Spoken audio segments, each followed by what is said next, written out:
Já vás vítám u nového videa. Dneska se podíváme na reklamaci brzd. Byli jsme reklamovat opravu brzd, protože jsme zjistili, že nám opravili brzdy tím způsobem, že nám to tady obalili lepenkou.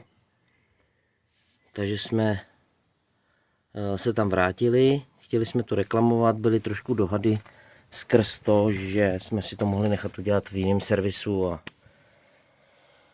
nakonec teda si pozjišťovali, že před pár lety se to takhle opravovalo. Asi z toho důvodu, než přišli na to, čím to je. Nevím. A bylo to tím, že vyměnili tyhle ty pouzdra. Ty pouzdra dělali to, že jakmile se ty destičky mírně opotřebovaly, jako je mám já teďka opotřebovaný, tak tady vznikala vůle a při tom rozjezdu, při brždění, při puštění brzdy, to dělalo ty cvakavý zvuky. Mám to v papírech, prostě vyměnili tyhle ty kousky, jak nahoře, tak dole. Sundali ty izolačky a od té doby to nemá vůli a nebouchá to. Takže reklamaci nám uznali na opravu, opravili to a od té doby je klid. Protože oni nám to chtěli udělat tím způsobem, že nám sundají ty izolačky, ale musíme si tam dát nový brzdové destičky od nich. Což jsem nesouhlasil, protože jsem jim řekl, že když ty nový brzdové destičky se zase opotřebují, tak potom to začne opět bouchat.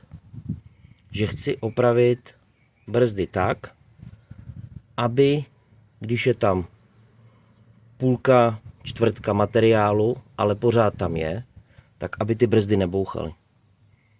Takže pak se měnily tyhle kusy.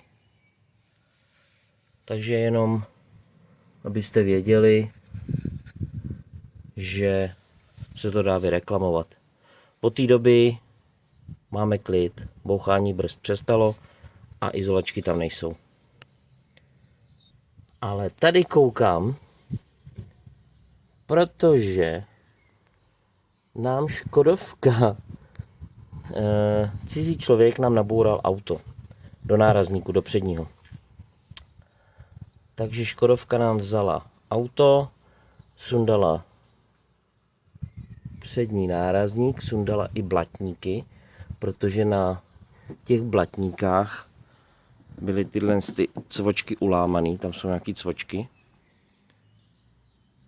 A sundával se ten blatník, tím pádem sundavali i tohle. A hele, další úspěšná oprava auta, nedali mi tam šroubek zpátky. Už vidím ty komentáře, aby si se nezbláznil, tak ti tam nedali šroubek. Mně by se líbilo, kdyby se to stalo vám, že vám tam třeba nedali celou tuhle zástěrku. No tak co, no tak se nezblázněte.